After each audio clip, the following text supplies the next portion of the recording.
Normal nyam kana diala kontin baro any lingua seme bia kamal ka Nuer online TV channel. La rabal lingua seme banrwach ka rajadan shalat ka queering ni dialton kontin to ogre week South Sudan. Banrwach ka mandan en penu ba kuëny kware ba jalat ka jo me be ka Kiir ma yadit. Ban mandan en to ke men let Kiir ma yadit ka kuëny kware bana jalat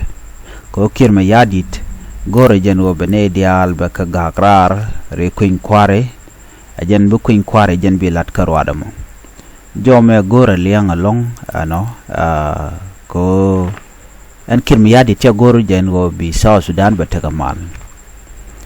kam da kana Dr. riek machar gore jeno be South Sudan ba jeloi kor medit kajan jawo me biaje dealing amadan le rode na jen wode nywaga yakel an walle chan kajan dang rawi de ngwan ka pay bakel ron kina dang rawi de jan dang rawi de dich me jirame jidit kano online TV channel gore jen wojin bi subscribe ko bi notification be al bi jetwany ko mi teler mi bare dare shamala shubakaje bana job me bana jeling ko dobdana chebin kaje yere mala re wech ka South Sudan e Kiir ma yadit kana bonde la bon SPLA no tele kuëny gwene medelat kata quarantine mal tere tijen Dr. riek machar first by president ka kwar mala me chatan karon kina dangroid wal badak la revitalized peace agreement ngai kon madan le road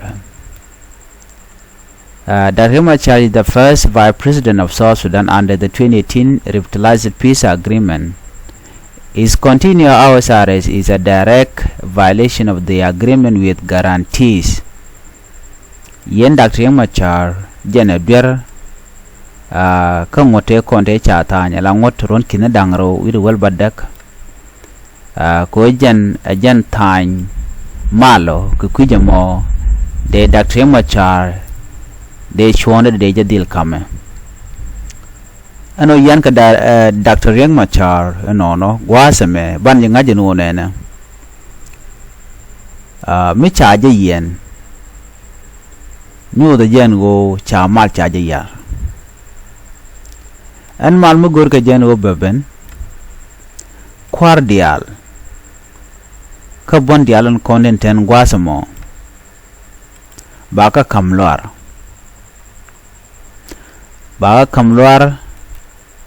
ke de randa jala tela ram jokedi ala equal participation in the transitional government there yiktin freedom of movement for all political leaders there tin joint decision making on key national matters including election degatin michi kume shakana chiri dialdi shakalet nyol jeno chukume chedwer chejalat bon dial bika let ke kume men pipen ala transitional government bika roi gwadoli tele bon me ba pin rach ka transitional government kan dial dialatini bika yiglet ka dobdande malder ben kaje if the government proceed with election without its full participation it undermines the legitimacy of the peace process me Dr. riek machar chaje peno dere participate ke dere malba dere je gorno dere jalat re wich lo de jo de jeling na moba yere kuëny kware ke dobdana gorga jengo de mal de jalat ke jere wika South Sudan gwasa meni mitie karwach mi chakrode karwach tin chayat pinya lo mitie megero de gatin kone chayat pinya gwadum kitin chalat no kan kwar buga dil tin kan dial biga yik participate bikan dop and they shot ka wach bikan mekel no misha miche migor jano bi malbe ben ke ba kuëny kwara ba jalat ne dial bikan yik take decision making gwada dan en ba mal ke ba kuëny kwar ba jalat ke general and there yik participate tin no mo ke free and fair election ngorke michi kuma Kiir Mayadit woka wo ko be kuëny kware be jalat atala bontin ko ken jet ko che dak riek machar che de gor che bondi alon ko ken ala parties ni rai wika South Sudan che ko gor no ke che gor no bika participate kama dana le rode ka kuëny kware ana mo ayera mala na meni ayera mala kala kori la kanonga kana gagang ni a chang ba kuëny kware ba chang ba jalat ba ko succeed no became yadi ba kuëny kware ba jalat karwada nyo da jango buwech bolui kor ko shilo ina tetes ka do badana chalat akwara mo kimen chalat a Kiir Mayadit ka boma dana tegaja misha bon tin ko ken nogo de ka roch alo cha ka jako dong de ka participate alo wo keneti ko ken tin kon tin dong de kul participate ka kuëny kwar na mo ka cha ka nok jal chet ka man cha yen Dr. Riek Machar ko de ka lat kuëny de ka na kula lat chet ka campaign te lat ka kuëny kware de ka roch de ka ne ken nyodo man baka lat jene de ga ne ken de kan ga nyodo nokken ke amulo ko je kwara mo ana mo nyodo jango tele kuëny kware mi de lat ke ci de shak tong ne jeno ba kuëny kware ba jalat ko ram me che nogo no ba kuëny kware ba ka zelat ka do ba danen dong de jalat ka je ka la do me gwa kuëny kware point da karwade ano bala do ba kwar ba ka kwany jena pare a pare me par na rodien namo la nyuta no kuëny kwar namo free and fair kuëny kware alwar ko de ram kam shonde ko de kwara dan no go de jazil mek charande kep ko bom cha ne jogo no ko bom ki bran bi intimidate ka do mi charo do lut chit ka malat ke kum Kiir Mayadit naga na kebna as ka bom no naka joga Nuer no yen sha no ko kujuma be ya dil no gwada tatin ka bom ka mi shejan be yan nakir ka malat den tama ka Nasser ka Wolang ka Fangak ka Unity so dialati ngai kona ano bi kuëny kware bedetin ba bon dial ba ka gilmat rewaj ano ba kuëny kware ba jalat ba ne dial ke kwar dial tin ta ka bon to kan dial ba jako bi ka participated in the election process